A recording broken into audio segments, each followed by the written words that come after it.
Hello, hello, hello, mga engineers! Ayan, nandito tayo sa isang problem galing sa ating refresher, free refresher. Yan. Sige, sabi po rito, ang problem natin ay differential calculus ang topic. Ayan. Siyempre, kung tayo ay magsasagot naman talaga ng mga problem, hindi naman natin makikita o malalaman na, uy, differential calculus tong topic na to. Walang ganun. Siyempre, i-approach pa rin natin yung problem na first time natin itong makita na walang clues. Siyempre, basahin na natin yung question.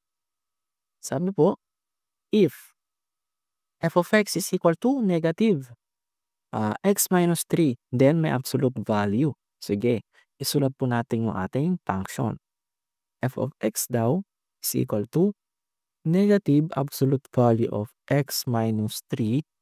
Yan. Which of the following statements about f is true? Oh, ayan. Meron daw mga statement. Ayan, tatlo sila. Then, saan daw dyan? Kung alin daw sa kanilang tatlo yung totoo? Sige, basahin natin isa-isa. Una po, ang tanong or ang statement ay, yung ating function f is differentiable at x is equal to 3. Okay. Sa bandang x is equal to 3 daw, pwede mo i-differentiate yung iyong function. Ano? At tinagalog ko lang, di ba? Next, f has absolute minimum at x is equal to 3 pa rin. Lahat sila, x is equal to 3 ang tinutukoy. Ayan. Dito sa pangalawa, absolute minimum. Dito sa pangatlo, point of inflection. Ayan po. Ngayon, kailangan natin malaman kung alin sa mga tatlo yung totoo. Siyempre, bago natin malaman kung saan dyan yung tama, need natin i-identify kung anong meron ba dito sa ating x is equal to 3. Ayan. Siyempre, may function tayo. Differential calculus daw ang topic. Actually, ang mangyayari dito, kapag merong function, kailangan natin i-graph. Okay? Hanggat maaari, kung merong binigay na function, then, nire-require tayo na i-graph. I-graph talaga natin yan. Pagdating sa analytic geometry, maganong topic. Sige, pulaan natin kung paano i-graph ito. Itong function na to ay, wag muna natin pansinin yung absolute value. Parang negative x minus 3 lang. Ayan. Linear lang siya. Linear lang siya. Pero, nalagyan natin absolute value. Nagagawa ng absolute value, di ba? Ang nagagawa niya, walang sagot na negative. Di ba? Kumari, ang value ng x mo ay, ang value ng x mo ay 1. Kung walang absolute value, ito ay magiging negative. Yan. Okay, negative 1 minus 3. Then, yan. Ang mangyari dito sa loob, magiging negative 2 na. Pero since may absolute value, magiging absolute value ng negative 2. Absolute value ng negative 2 ay 1. Parang gano'n. Meaning, ang ginagawa ng absolute value sa ating number, ginagawa niyang positive. Anything na nasa loob na sign. Kung function yun nasa loob ng absolute value na sign, lahat ng result ng function gagawin niyang positive. Okay? Parang ganun siya. Lahat ng result ng function ay gagawin niyang positive. O for example, ganito. Kung meron kang function, kunwari, ganito siya. Ganyan lang. Very simple. This function is y is equal to x. Tama naman, di ba? Kasi kunwari dito, 0, 0, di ba? Kung si x ay 0, si y ay 0. Dito naman, kung si x ay 1, si y ay 1. O tama, dito sa positive. Kung si x ay negative, 1. Si y ay negative 1. Ayan. Yan ay si y is equal to x. Kung ginawa natin y is equal to absolute value of x, ang mangyayari, magiging positive lahat ng sagot mo. Meaning, dito sa area na may negative, dito sa area ng negative y, ito si negative y, di ba? Dito sa kanyang teritoryo, wala kang makikitang graph. Ibabato lahat ni absolute value o papunta sa positive. Yung ganun natin siya tingnan. Parang boom, binabounce ni absolute value sign yung mga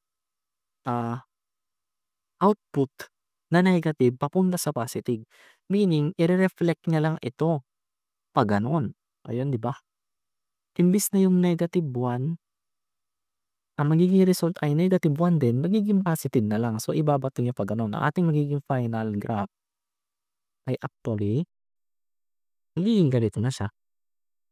Ayan. Yan na si y is equal to absolute value of x. Di ba? May ganun siya. Ngayon, ano namang mangyari kung y is equal to negative absolute value of x? Siyempre, lahat na ng sagot ay magiging negative. Di ba? Ipupunta mo itong graph papunta doon sa hindi.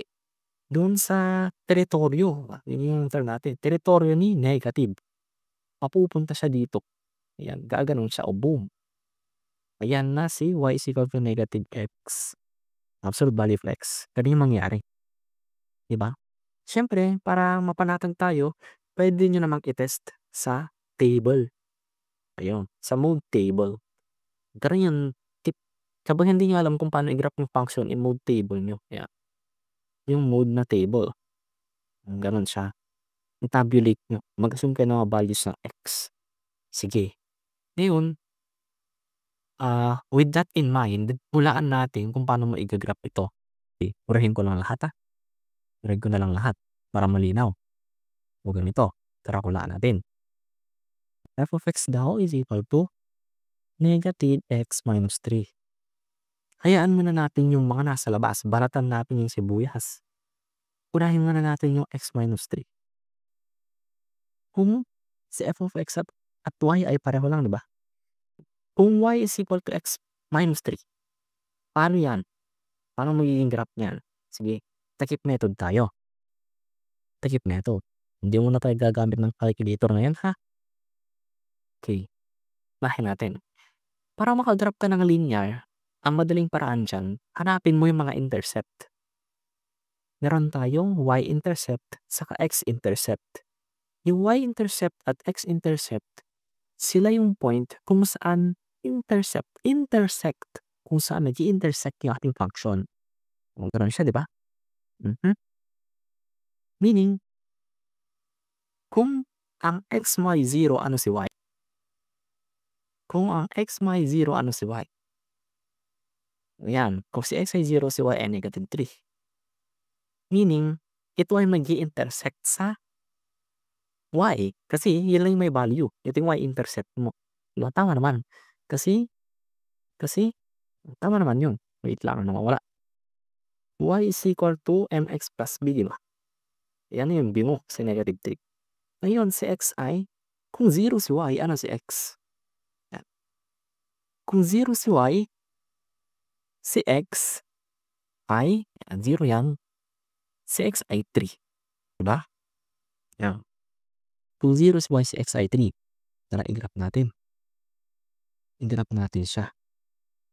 Ganyan siya. So, meron kang 0, negative 3, 0, and 1, 2, 3, negative 3 dito. Then, 3, 0. 1, 2, 3. Yan, 3, 0. Yan ang mukha ng ating function. Yan. Yung function na yan ay cy is equal to x minus 3 pa lang yan. Kulang pa tayo ng dalawa. Babalik natin yung banat. Babalik natin. Di natin natanggalin. Nagdagan natin na absolute value. Yan. Kapag nagdagan natin ng absolute value, ano mangyayari? Lahat ng nasa teritoryo ng negative, diba? Lahat ng nasa teritoryo ng negative na function, yan, na ma-output, magbabounce papunta doon sa kabila. Magmi-mirror sila dito sa x-axis. Meaning, ang nagiging result nito ay, ito, yan, ito pupunta do'n. Meaning, dito sa bandang 3, yan, merong ganito na line, then merong pag-ano na line. Imbis na mag-intersect sa -3 magiging +3 na yan. Yan, magiging ano na 'to, 0, 3. Ayan siya. Yan ang graph ng y is equal to yan, absolute value ng x minus 3. Dagdagan na naman natin, ilagay na natin ang final. Lagyan natin ng negative. Yan, lagyan natin ng negative. Magiging yan, dito tayo sa 3. Kung nilagyan natin ng negative sa harap, lahat ng result, output, o mga ordinate, kahit anong gusto mong term, mapupunta na sa negative. Gigilahin siya ng negative territory o ng kasamaan, 'di ba? Meaning, itong pa-letter B ay pupunta dito sa baba. Ganyan siya, 'di ba? Yan. Hindi na tayo nag-graph, hinulaan lang natin, hindi na tayo nag-table. Tingnan natin ginaf yung table, that's what I mean. Ayan ang ating fraction, y is equal to, yan, negative absolute value of x minus 3. Ngayon, yun pa lang ang step. Pagod na tayo, 'di ba? Pagod na tayo. Wala pa dun yung tinatanong na ating problem. Ang tinatanong ang tinatanong, itong mga 'to, differentiable ba? Absolute minimum ba? Point of inflection ba sa x is equal to 3?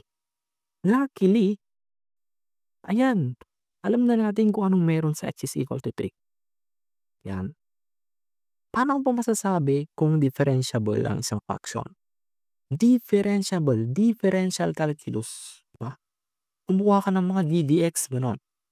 Meaning yung differential, sa differential calculus, anong ginagawa natin? Kumuha tayo ng derivative, 'di ba? Ano yung derivative? Derivative is the slope. Para masabing differentiable, kaya mong kuhanan ng slope. Isa lang ang slope, 'di ba? Yun ang ibig sabihin ng differentiable. Paano masasabing differentiable ang isang function?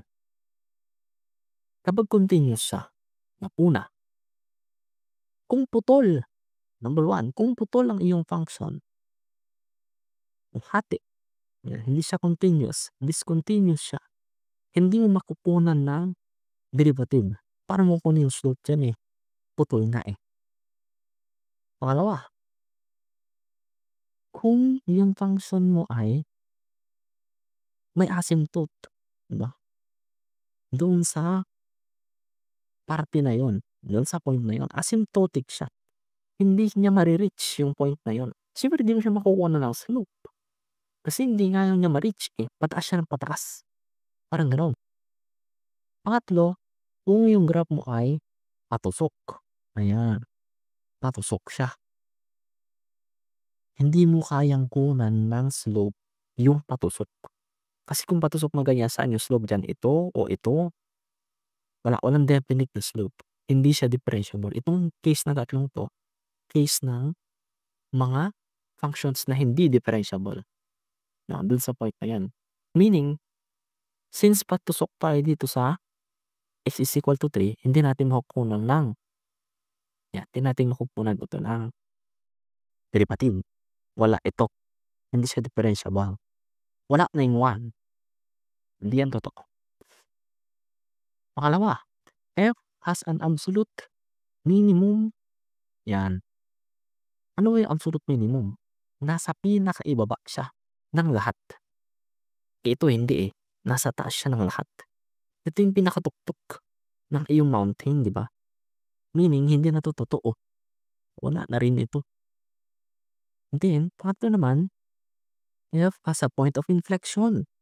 'Di ba ang point of inflection natin sa calculus ay, 'di ba, yung point kung saan magshi-shift yung bukol ng iyong fraction, yung concavity. Kung pabukol siya, pag ganito, pababa, then lilipat siya pabukol pataas. Yung point kung saan, yan, magshi-shift yung concavity, kung ano man, yun yung point of inflection. Walang ganun dito, eh. Wala talaga, di mo makita yung point of inflection diyan. Di naman na-shift yung concavity. Pa-sharp yan, eh. Wala din ito. Meaning, ang sagot natin ay none. Ganun po siya. None ang ating sagot. Thank you. Panoorin natin yung mga susunod na videos.